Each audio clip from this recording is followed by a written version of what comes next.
प्रणाम साधकों। आज हम लोग गरुड़ पुराण के अध्याय 3 में श्लोक संख्या 44 से आगे लेंगे। आज के वीडियो में किस प्रकार के दंड यमदूत देते हैं और क्या क्या लोगों से उस वक्त कहते जाते हैं, इनका वर्णन होगा। तो अगेन ये वर्णन थोड़ा सा डराने वाला हो सकता है, इसलिए पहले ही हम ये स्पष्ट कर देना चाहते हैं कि ये जितनी भी चीज़ें बताई जा रही हैं ये इसलिए इस तरीके की बताई जा रही हैं कि हम शरीर में हैं और हम शरीर के साथ उसी तरीके का अनुभव ले सकते हैं जो हमने शरीर से देखा है, सुना है, महसूस किया है। तो इसलिए वो शास्त्रों में भी उसी तरीके से वर्णित किया गया जिसको हम महसूस कर सकें। पर वास्तव में जब ये सब कुछ हो रहा होता है तो वो जैसा गुरुदेव ने मरने के बाद हमारा क्या होता है पुस्तक में स्पष्ट किया है कि ये सब कुछ एक स्वप्न की तरीके से चल रहा होता है। बट तकलीफ तो स्वप्न में भी वैसी ही होती है। तो ये सब कुछ वास्तव में नहीं हो रहा, तो क्योंकि वास्तविक देह, स्थूल देह तो वहां है नहीं, बट यहाँ पे उस स्थूल देह के माध्यम से बताया गया है कि ऐसा होगा, तो वो ताकि उस लेवल का कष्ट अनुभव कर सकें। और हमारे एक साधक हैं मोहित तिवारी जी, उन्होंने शायद लिखा भी है कि शायद ये सब कुछ इतना ज़्यादा बढ़ा चढ़ाकर इसलिए बताया गया है ताकि हम उसको फील कर सकें और अपने कर्मों को उस तरीके से सुधार सकें। तो बिल्कुल ऐसा ही है कि इसी तरीके से शास्त्रों में इस तरीके से इसलिए वर्णित किया गया है ताकि हम उनको करके आज अपने कर्म सुधार लें, क्योंकि वो मानसिक वेदना जो है वो भी बिल्कुल वैसी ही होती है जैसी आपको लगेगा शारीरिक है। तो और उसको डिनोट इस तरीके से किया गया है, राइट। तो आज के वीडियो में ये सारी चीज़ें आने वाली हैं। आप अगर हमारे चैनल पर नए हैं, पहली बार आए हैं, तो चैनल को सब्सक्राइब कर लीजिएगा। नोटिफिकेशन बटन पे जाके ऑल का बटन दबा देंगे तो आपको हमारे सारे वीडियोस जैसे ही हम अपलोड करेंगे आपको मिलते रहेंगे। प्लेलिस्ट में जाके आप हमारी पिछली सीरीज जो अब तक अपलोडेड हैं वो सारी वीडियोस देख सकते हैं। और लाइक माइंडेड लोगों के साथ अगर शेयर कर लेंगे तो और भी अच्छा रहेगा। और अगर आपको वीडियो पसंद आ रहे हैं तो प्लीज़ लाइक कर दीजिएगा। तो एक बार हम लोग गायत्री मंत्र का पाठ करेंगे सस्वर साथ साथ, और उसके बाद आज का वीडियो शुरू करेंगे। ओम भूर्भुवः स्वः तत्सवितुर्वरेण्यं भर्गो देवस्य धीमहि धियो यो नः प्रचोदयात्। श्लोक संख्या 44 से आगे बढ़ते हैं। सुश्रिशिस्ताश्च नो सन्तो भुक्षं पापफलं स्वयं यतस्त्वं धर्महीनो असि ततः संताड्यये भृशं क्षमापराधं कुरुते भगवान् हरिरीश्वरः वयं तु सापराधानं दण्डदाहि तदाज्ञया एव मुक्त्वा च ते दूता निर्दयं ताडयन्ति तान् ज्वलद्दंगार सदृशा पतितास्तनादधः। तो यहाँ पर यमदूत ऐसा कह रहे हैं कि तुमने कभी संतों की सेवा की नहीं, इसलिए अब स्वयं किए गए पापों का फल भोगो। क्योंकि तुम धर्म से विहीन हो इसलिए तुम्हें बहुत अधिक संतापित किया जा रहा है, यानी कि दंड दिया जा रहा है, सताया जा रहा है। भगवान हरि ही परमेश्वर हैं और सिर्फ वे ही अपराधों को क्षमा करने में सक्षम हैं। हम तो केवल उनकी आज्ञा से अपराधियों को दंड देते हैं। उनका कहने का मतलब है भाई हम जो कुछ कर रहे हैं इसमें हमारा कुछ नहीं है, इसमें या तो आपका है और या भगवान का है। आप कर्म करते हैं, क्षमा भगवान कर सकते हैं और कोई कर नहीं सकता, हम तो उनकी आज्ञा से केवल दंड दे रहे हैं।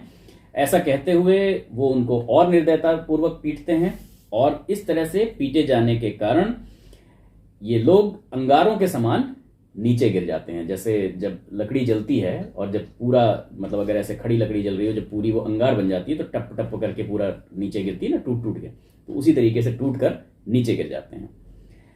पततानात्तस्य पत्रश्च गात्रछेदो भवे ततः तानधः पतितां स्वानो भक्ष्यन्ति रुदन्ति ते रुदन्तस्ते ततो दूतैर्मुखामापूर्य रेणुभिः निबद्धै विविधैः पाशैर्हन्यन्ते केऽपि मुद्गरैः पापिनः केऽपि भिद्यन्ते क्रकचैः काष्ठबद्धिदः क्षिपत्वा चान्ये धरा पृष्ठे कुठारे खण्डसः कृतः। वो कह रहे हैं गिरने के कारण नीचे पहले वर्णन आया है, शाल्मली नाम का वृक्ष होता है जिसके पत्ते जो हैं वो बहुत धारदार होते हैं। तो ये नीचे वहां पे गिरते हैं जहां पे ये वृक्ष हैं और उनके पत्तों से इनका शरीर कट जाता है।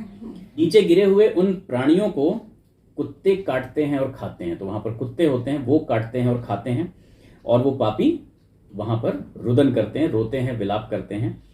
रोते हुए उन प्राणियों के मुख में यमदूत धूल भर देते हैं। तो मतलब कहने का मतलब यह है कि वो इस कष्ट की वजह से जब रोते हैं तो रोने भी नहीं देते, क्योंकि रोने में फिर वो और धूल भर देते हैं।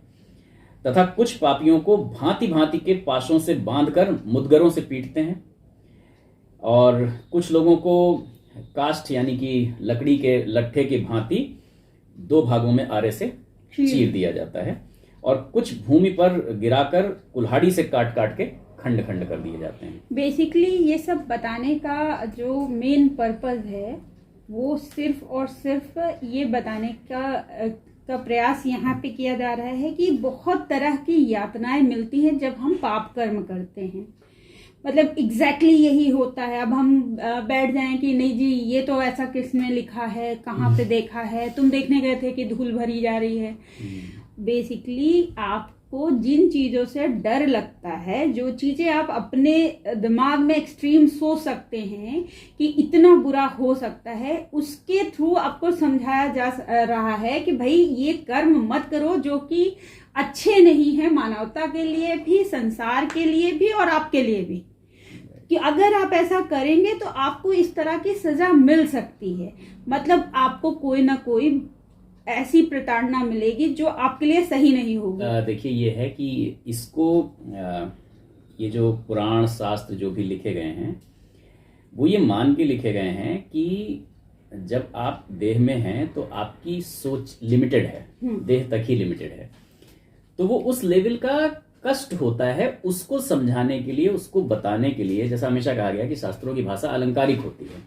तो वो अलंकारिक मतलब उस लेवल का कष्ट होता है जिस लेवल का कष्ट कुत्तों के काटने पर, और जब आप रोने का प्रयास कर रहे हैं उसमें धूल भर दी जाए, ऐसा समझिए कि आरे से चीर दिया जाए, ऐसा समझिए कि कुल्हाड़ी से काट काट के खंड खंड कर दिया जाए। तो शास्त्रों में ऐसा नहीं लिखा है कि ऐसा समझिए। उनको बहुत जो विद्वान वेत्ता युग ऋषि हमारे गुरुदेव जैसे लोग हैं वो समझ पाए हैं। तो इस पुस्तक को गुरुदेव ने एज इट इज जैसा श्लोकों में लिखा गया सिर्फ उसका अर्थ परिभाषित इसलिए किया है क्योंकि मरने के बाद हमारा क्या होता है में उन्होंने बहुत उसका ना लॉजिकल बताया है कि सारी चीजें एक्चुअल में कैसी होती हैं। तो जरा भी जिनको संदेह हो या समझने में थोड़ा तकलीफ हो रही हो, दिक्कत हो रही हो, तो मरने के बाद हमारा क्या होता है, जो पुस्तक की सीरीज ऑलरेडी पड़ी हुई है उसको एक बार देखें तो आपको लॉजिक समझ में आएगा कि ये एक्चुअल में कैसे वहां पर होता है। बेसिकली क्या है ना, जब हमारे ऋषियों ने ये लिखी थी पुस्तकें, वो बहुत ही ज्यादा समझदार थे। उन्हें पता था कि अगर हम बिल्कुल कहें कि आप जी समाधि लगा के बैठिए, ध्यान में जाइए और उस चीज को फील कीजिए, तो ये हर व्यक्ति के लिए पॉसिबल नहीं था।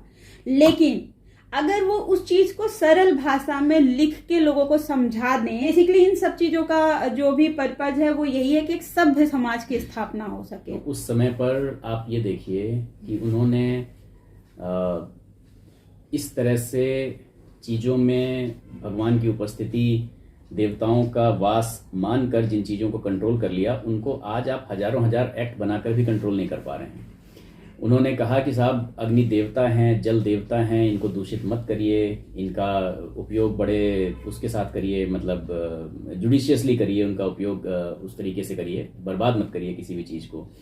वायु को बर्बाद मत करिए, है ना, वायु जल सर्वत्र हो, सुगंध को धारण किए, हमेशा उन्होंने यही कहा कि भाई ऐसा रहे। उन्होंने अलग अलग पेड़ों में कि पीपल में ब्रह्मदेव का निवास है, केले में विष्णु भगवान का निवास है, आम का हरा पेड़ नहीं काटना चाहिए, इससे संतति हानि होती है, ये सब चीज़ें कर करके वृक्षों को और इनको जो धरती के लिए हमेशा से जरूरी थी अब तक संजो कर रखा, बचा के रखा। आज आपने हॉर्टिकल्चर एक्ट बना दिया, सारी चीज़ें कर ली, कितना बचा पा रहे हैं आप ये समझिए। उस समय न AQI लेवल था, न ये नेशनल ग्रीन ट्रिब्यूनल था, न पोल्यूशन कंट्रोल बोर्ड था, कुछ भी नहीं था। एनिमल्स एंड ह्यूमन क्रुएल्टी के लिए वो था, लेकिन आज तक सब कुछ सही चल रहा था, कुछ भी नहीं था। आज ये सारी चीजें करके भी क्योंकि हम ज्यादा लॉजिकल हो गए हैं और हम हर चीज को लॉजिक से तोलना चाहते हैं, तो इस वजह से आज आप देखिए कि हम AQI लेवल दिख तो रहा है हर जगह, बट कितना कंट्रोल्ड है, कितने कंट्रोल में है। बेसिकली हो क्या रहा है ना, हम एक्चुअली लॉजिकल नहीं हुए, क्योंकि अगर लॉजिकल होते तो हम बहुत अच्छे से समझते कि उसके पीछे क्या लॉजिक था, क्यों उन्होंने वो नियम बनाए थे। हम इलॉजिकल हो गए हैं आज के टाइम में। हम सब चीज़ों में बुराइयां इसलिए ढूंढते हैं क्योंकि हमें कुछ भी जानने में इंटरेस्ट नहीं है, हमें सिर्फ दूसरों के उस दोष देखने की आदत है, और उस दोष को देखने के चक्कर में हम वेदों में, शास्त्रों में, भगवान में, इंसान में, सब में दोष देख रहे हैं और अपने आप को बहुत समझदार समझ रहे हैं कि हम दोष देख रहे हैं। हम लॉजिकल होने का दावा करते हैं, और जो चीजें ऐसी हैं जो रियलाइजेशन के लेवल पर ही केवल फील की जा सकती हैं, अपने लॉजिकल होने के दावे में उसका भी प्रमाण मांगते हैं। हाँ। जबकि हवा है, इसका कोई प्रमाण देने की आवश्यकता है नहीं है। हाँ, इसका प्रमाण मिल जाएगा अगर कोई आदमी आपका मुंह और नाक 2 मिनट के लिए बंद कर दे, तो प्रमाण मिल जाएगा कि हवा थी, अच्छा, अरे इसी से सांस चल रही थी। तो प्रमाण, कुछ चीजों का प्रमाण ऐसे दिया जा सकता है कि वायु है, अब आप उसका प्रमाण मांगिए कि भैया मैं तो ये गंदा नहीं कर रहा हूँ, वायु नहीं है, इससे मेरा जीवन नहीं चल रहा है। 2 मिनट के लिए खाली नाक और मुंह दोनों को बंद कर दिया जाएगा, प्रमाण मिल जाएगा। उसके बाद फिर आप निकल के रियलाइज कर पाएंगे, अच्छा वायु थी इसलिए ये शरीर चल रहा था, अब ये शरीर खत्म हो गया। ईश्वर रियलाइजेशन का पार्ट है, और जिसके अंदर इतनी सामर्थ्य नहीं है कि वो उस लेवल तक जाके उसको रियलाइज कर सके, तो उसको प्रमाण नहीं, वो इलॉजिकल बहस ही कर सकता है और कुछ नहीं कर सकता। एक बड़ी सुंदर कथा आती है कि एक बार एक मनुष्य को पता चला कि साहब एक महात्मा जी हैं जो भगवान के साक्षात दर्शन करवा देते हैं। तो वो गया उनके पास। अब महात्मा जी ने देखा वो बाहर खड़ा था, लेकिन उसे बुलाया नहीं, अंदर आने की परमिशन मिल नहीं रही थी। 1 दिन देखा, 2 दिन देखा, वो अपने खिड़की से देखते थे और वो अपना वहीं बाहर खड़ा रहता था। तीसरे दिन उन्होंने कहा भाई बुलाओ इसको। बुलाया, बोले हाँ भाई बताओ क्या चाहिए। उन्होंने कहा महात्मा जी मैं तो ये सुन के आया हूँ कि आप भगवान के साक्षात दर्शन करा देते हैं, तो इसीलिए आया हूँ मैं आपके पास। उन्होंने कहा अच्छा भगवान को देखना चाहते हो? बोले हाँ। बोले ठीक है, कल एक जगह बताई उन्होंने, वहाँ पे आना। उन्होंने कहा ठीक है। तो बोले वो जगह क्या थी? वो नीचे गड्ढा जैसा, नहर जैसा रास्ता था। बोले यहाँ खड़े हो जाओ। तो उन्होंने कहा कि अब उधर देखते रहना, अभी भगवान आएंगे। देखना शुरू किया उसने साहब। वहां से वो एक्चुअली डैम का पानी छोड़ा जाता था, नहर ही थी, पानी आना शुरू हुआ। पानी आया, उन्होंने कहा कि अरे गुरुजी ये पानी आ, बोले खड़े रहना यहीं है, अभी जहां वहीं देखते रहो, वहीं से भगवान भी आएंगे। देखता रहा, पानी साहब घुटने तक आ गया। उसने कहा गुरुजी पानी बढ़ रहा है। तो उन्होंने कहा कि नहीं नहीं तुम बिल्कुल एकदम आराम से खड़े रहो, मेरे ऊपर भरोसा है ना? बोले हाँ। पानी कमर तक आ गया। उसने कहा गुरुजी पानी और बढ़ रहा है। उसने कहा तुम बिल्कुल चिंता मत करो, भगवान यहीं मिलेंगे। पानी सीने तक आ गया। तो उसने कहा गुरुजी अब तो पानी जो है वो ये मुझे लग रहा है कि ज्यादा ऊपर हो जाएगा। बोले ना ना कुछ नहीं होगा, तुम बिल्कुल मेरी बात पे भरोसा रख के यहीं खड़े रहो। पानी नाक तक आ गया। उसने कहा गुरुजी गुरुजी। तो उन्होंने कहा नहीं नहीं वहीं खड़े रहो। पानी सिर से ऊपर हो गया और अब वो ऊपर आने के लिए हाथ पांव मारने लगा। तो गुरुजी और ऊपर उसके कंधे पे चढ़ के कूद के बैठ गए।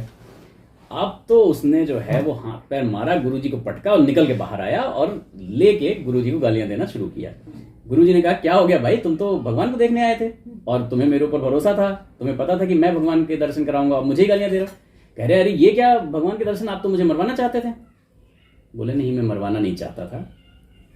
जब ये बताओ कि पानी ऊपर आ गया सर के और मैं ऊपर आके बैठ गया, और तो क्या बात पहली दिमाग में आई? भगवान याद आए? बोले नहीं, अब तो ये याद आया कि बस किसी तरह से निकलूं और सांस आने को मिले। बोले बस जिस दिन इतनी तड़प हो जाएगी ना भगवान के लिए, उस दिन भगवान मिल जाएंगे। लेकिन कोई बात नहीं, मैं इस चीज को भी इस तरह से पॉजिटिवली लेना चाहूंगा कि भगवान ने आपकी गति इतनी तो की है ना कि आप इस वीडियो को देख रहे हैं, वरना तो बहुत सारा यूट्यूब पे सामान ऐसा भी भरा हुआ है जिसका कोई प्रमाण मांगने की जरूरत नहीं है। बहुत सारे गाने हैं, बहुत सारा चीजें हैं, कॉमेडी है और तमाम चीजें हैं, वो भी देख सकते हैं। तो अगर भगवान ने इतनी बुद्धि दे दी है कि हम देखेंगे ये वाला, भले प्रमाण मांगने के लिए देखें, तो एक दिन करते करते करते करते वो बुद्धि भी आ जाएगी कि ये चीज प्रमाण से नहीं होती है। हर चीज का मरने के बाद हमारा क्या होता है, पुस्तक जहां पर गुरुदेव ने शुरू की है, उन्होंने कहा है कि आध्यात्मिक विज्ञान के रास्ते में सबसे बड़ी समस्या यही है कि यहां पर हर चीज का प्रमाण नहीं दिया जा सकता, क्योंकि उसको जो रियलाइज कर लेता है उसके लिए भी वो गूंगे की मिठाई वाली बात है, वो भी एज इट इज एक्सप्लेन नहीं कर सकता। इसीलिए तो उसको शरीर के रूप में ऐसे एक्सप्लेन करना पड़ रहा है, क्योंकि वो एक्चुअल में क्या होता है उसको एक्सप्लेन नहीं किया जा सकता, वो सिर्फ फील किया जा सकता है। तो आप सभी भाइयों से, जिन लोगों को भी हमारे इस तरह के वीडियो से प्रमाण चाहिए या फिर आपको हमसे बहुत ज़्यादा प्रॉब्लम हो रही है, हमारे विचारों से प्रॉब्लम हो रही है, मेरी आप सबसे भी ये विनती है कि आप हमारे वीडियोस देखते रहिए। हो सकता है हमें मतलब क्रिटिसाइज करने के लिए ही देखते रहिए, बट देखते रहिए, क्योंकि हमें पता है कि शायद उसके साथ भी कभी दूसरा जो हमारा ईश्वर की कृपा आपके ऊपर भी हो जाए। दूसरा जो हमारा चैनल चल रहा है उसमें भी यही प्रसंग चल रहा है कि अस विवेक जब दे विधाता, जब विधाता ऐसा विवेक, ऐसा ज्ञान दे देते हैं कि हम गुण और दोष को अलग अलग कर लें, हंस वाला स्वभाव जब आ जाता है कि दूध अलग और पानी अलग कर लें, कि दूध दूध पी लें और पानी पानी छोड़ लें, तब आगे की गति शुरू होती है। लेकिन अगर आप वहां तक पहुंच भी गए हैं कि आपको वो दूध और पानी ढूंढने की स्थिति आ गई, अभी उतना विवेक भले नहीं आ पाया, तो ये समझिए कि वो विवेक भी आएगा, तो बिल्कुल सही रास्ते पे हैं, कोई दिक्कत नहीं है। जी हाँ, आप हमारे साथ बने रहिए, पूछते रहिए क्वेश्चन, हमें क्रिटिसाइज भी करते रहिए, इससे हमें पता चलता है कि जी हमें आगे किस चीज के लिए तैयारी करनी है। तो एक और 3 श्लोक और लेते हैं, उसके बाद अगले उस पर चलेंगे। यहाँ पर यातनाएं हैं, अगले वाले वीडियो में आपको पता चलेगा कि कितने टाइप के नर्क होते हैं। नाम दिए गए हैं केवल, क्योंकि बहुत डिटेल एक्सप्लेनेशन गुरु जी ने शुरू में ही कहा था, बहुत डिटेल करेंगे तो फिर इसी में पूरा ग्रंथ बन जाएगा। अर्घम खात्वा वटे के चिद भिदन्ते मूर्धिनः सायकः अपरे यंत्र मध्यमस्था पीड्यन्ते छेदु दंडवत् केचित् प्रज्वलमानेस्तु सांगारः परितो भृशम् उल्मय कैवर्वेष्टित्वा च धमायन्ते लौह पिंडवत् केचित् घृतमये पाके तैलपाके तथा परे कटाहे क्षिप्तवत् क्षिप्यन्ते यतस्ततः। वो कह रहे हैं कुछ को आधा गाड़ देते हैं गड्ढे में और सिर में बाणों से भेदन किया जाता है, कुछ दूसरे पेरने वाले यंत्र में, जैसे गन्ने की मशीन समझिए, तो वो इसीलिए यहां पर बता रहे हैं पेरने वाले यंत्र में, तो वो वैसा समझिए कि मतलब अगर उस तरीके से किया जाए जैसे गन्ना पेरा जाता है, वैसे आदमी को डाल के पेर दिया जाए तो कितनी पीड़ा होगी, वैसी पीड़ा वो आपको क्रिएट करते हैं, वैसा आपको लगता है बिल्कुल कि ऐसा हो रहा है। कुछ प्राणियों को चारों ओर से जलते हुए अंगारों से युक्त उल्मुख, यानी कि जो जलती हुई लकड़ी है, ऐसा मतलब आधी जली हुई आधी वो, उससे ढककर जैसे लोहे के पिंड को धधकाते हैं ना, उस तरीके से गर्म करते हैं। कुछ को घी के खौलते हुए कड़ाहे में, कुछ को तेल के कड़ाहे में तले जाते हैं, बड़े बड़े पकौड़ों की भांति उलट पलट करके किया जाता है।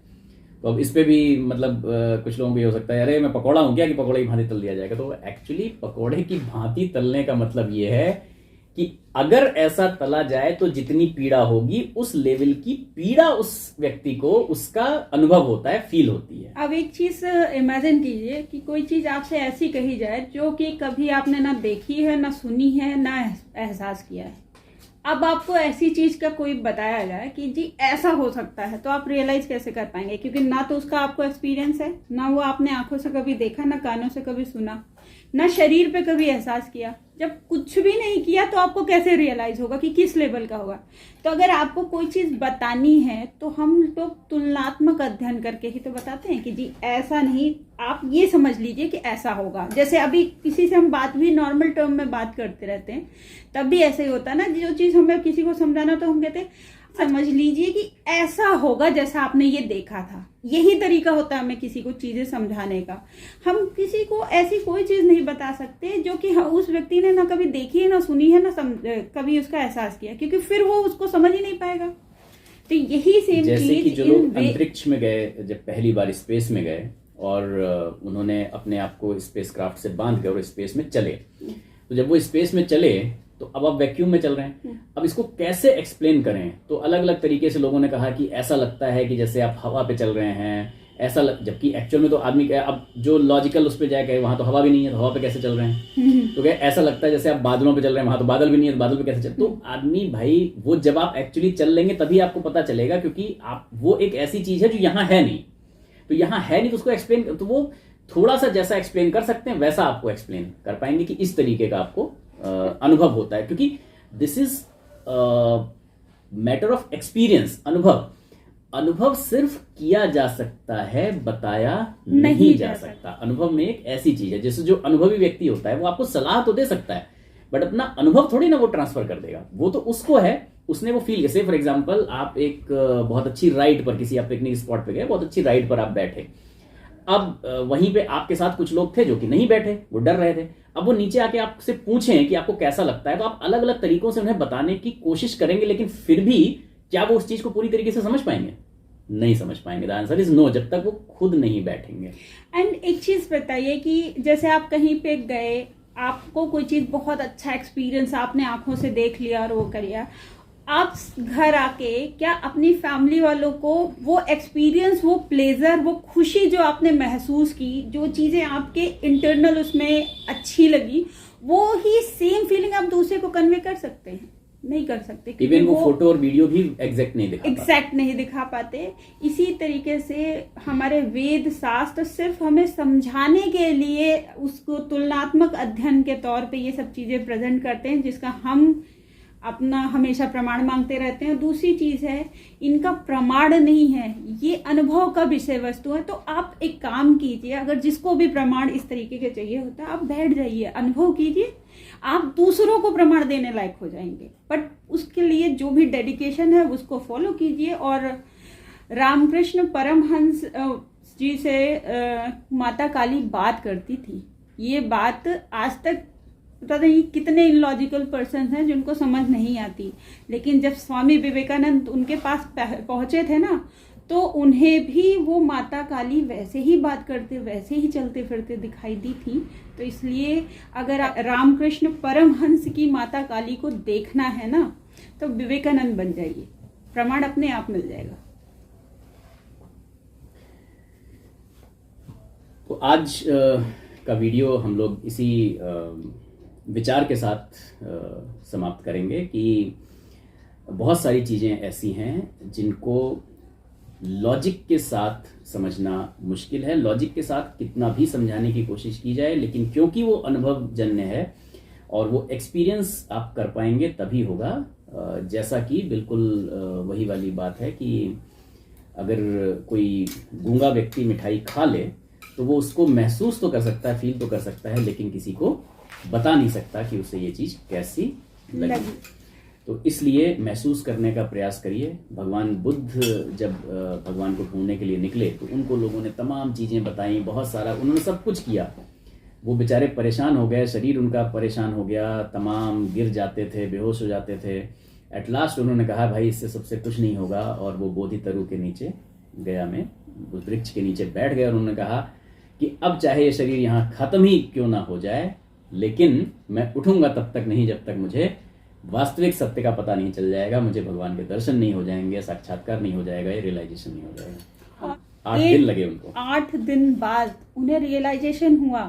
तो अगर भगवान, और उससे पहले बीच में भी बहुत सारी चीजें हुई, उनको बहुत सारी ऐसी चीजें दिखी जिनसे लोग डर के आंखें खोल सकते थे, बहुत सारी चीजें हुई। फिर धीरे धीरे उनको वो हाथी और पंखों वाला घोड़ा, पत्ता, वो सारी चीजें जो आप देखते हैं मोनेस्ट्रीज में या मोनेस्ट्री के आसपास, उन सब चीजों को उन्हें दिखा। बस उससे पहले उनको बहुत सारी डराने वाली चीजें कि मैं बिल्कुल आग मेरे ऊपर आ रही है, सिंह अटैक कर रहा है, बहुत सारी चीजें ऐसी, और ये अनुभव होते हैं, पहले उस तरह के अनुभव होते हैं। फिर तो प्रकृति में क्योंकि जो कुछ भी है वो सब आपको दिखने लगता है, आपके जो ज्ञान चक्षु हैं वो खुलने लगते हैं, जो अंतर नेत्र है, जो अंतर चेतना है, वो जब जागृत होने लगती है तो संसार में बहुत कुछ है जो स्थूल आंखों से नहीं देखा जा सकता, वो सब दिखने लगता है। जो माया जिसे कहते हैं, माया का पर्दा अगर नहीं होता तो शायद सबको समझ में आ ही जाता।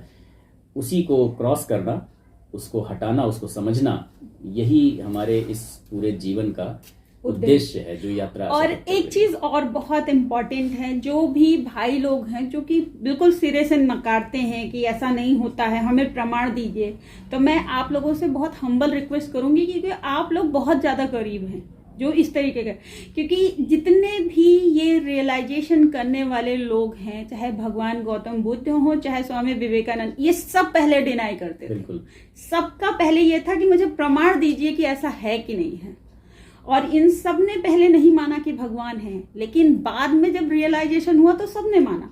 तो इसलिए अगर आप ऐसा कर रहे हैं, डिनायल मोड में हैं, तो आपको डिनायल मोड में है तो आप भगवान की कृपा के बहुत करीब हैं, और आप एक्चुअल उसके करीब हैं, प्रयास करते बस रहिए, प्रयास साथ करना साथ बने शुरू रहिए। कर दीजिए और आपको शायद जल्दी कृपा प्राप्त हो जाए। तो एक बार जगत के कल्याण के लिए शुभकामना प्रार्थना करेंगे और अगले वीडियो की तरफ आगे बढ़ेंगे। ओम स्वस्ति प्रजाभ्यः परिपालयन्तां न्याय्येन मार्गेण मही महिषः गोब्राह्मणेभ्यः शुभमस्तु नित्यं लोकाः समस्ताः सुखिनो भवन्तु सर्वे भवन्तु सुखिनः सर्वे सन्तु निरामयाः सर्वे भद्राणि पश्यन्तु मा कश्चित् दुःखमाप्नुयात् श्रद्धां मेधां यशः प्रज्ञां विद्यां पुष्टिं श्रियं बलं तेज आयुष्यमारोग्यं देहि मे हव्यवाहन प्रणाम।